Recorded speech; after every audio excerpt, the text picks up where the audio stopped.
So how soon should you expect results from conversion optimization? Well, here's the deal. If you've never done conversion optimization before, or if you need a short-term cash injection and you think CRO is the solution, chances are that's not going to be the case, because conversion optimization is not something that magically produces more revenue overnight. Okay. Now, if you also think that conversion optimization or A/B testing is something that you do for a specific period of time, right? Oh, this is something we're going to do for 3 months. This is something we're going to do for 1 month, or we're going to do one audit and that's it, right? In that case, you might be in for a bit of a disappointment, because here's the deal. We've created optimization programs in the past 9 years for e-commerce brands like Dr Squatch, L'Oreal, Glamnetic, Duca, and we've made them millions through testing and optimization.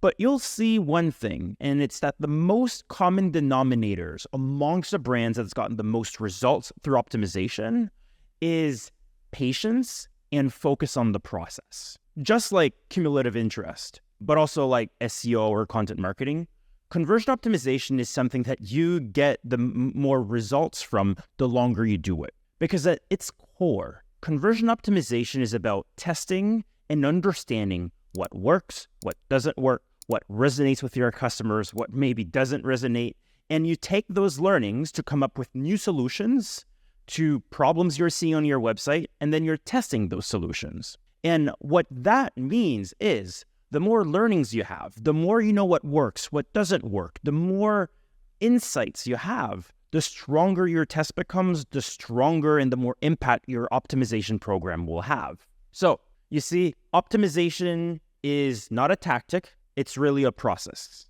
And no one, and even I, who's been doing it for 12 years, no one has a crystal ball that can reliably predict exactly what you can change on your site to make you a bunch of money. Yes, there are probably some glaring UX issues or bugs that can be fixed that will provide you with a performance lift.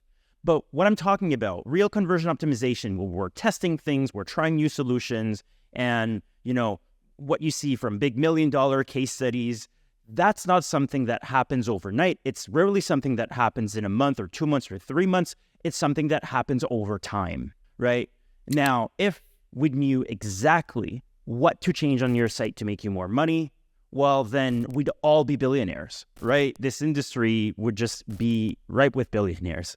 But the reality is, while we can't predict, we don't have a crystal ball to know exactly what's going to make you more money, we know the exact process that will get you there. And that is optimization. Conversion optimization is really a process. Now, done the wrong way, you're just going to be testing random things and you may not get results. But done the right way, with research and in a way where each test systematically uses learnings from previous tests, well, then you can be on a good path to success rather quickly. I use quickly with a bit of nuance here. But so if we go back to my question, right, how quickly can you get results from conversion optimization? Well, I always tell my clients, right, at the very least, expect or don't expect anything, at least for 3 months. And that is if you have a very rigorous optimization process. You might get wins before. We've built plenty of landing pages and launched tests that, within the first week, within the first month, made hundreds of thousands for our clients. But that is not something to expect. That's something that may happen, but it is not the expectation. So we usually see that a minimum of 3 months is required to really get a good optimization program off the ground and running and producing results. 3 months is even a bit short. Generally, I say don't set expectations or, don't commit for less than 6 months. Now, I'm giving you those numbers, 3 months, 6 months, but there's one thing I want you to remember as well, okay? And it's that at the end of the day, optimization is not something that you should be doing for X amount of months or X amount of years, because it is not a thing that you do. It's not one tactic. It's rather a process for how to do things. And remember this, okay? The most successful e-commerce brands today, for example, Dr Squatch, right? Don't see CRO as something that you do for X period of time, but rather as an ongoing process for learning about your customers, growing the business, and, knowing what works. So that's it for today. Hope you found this valuable. And any questions, just let me know in the comments.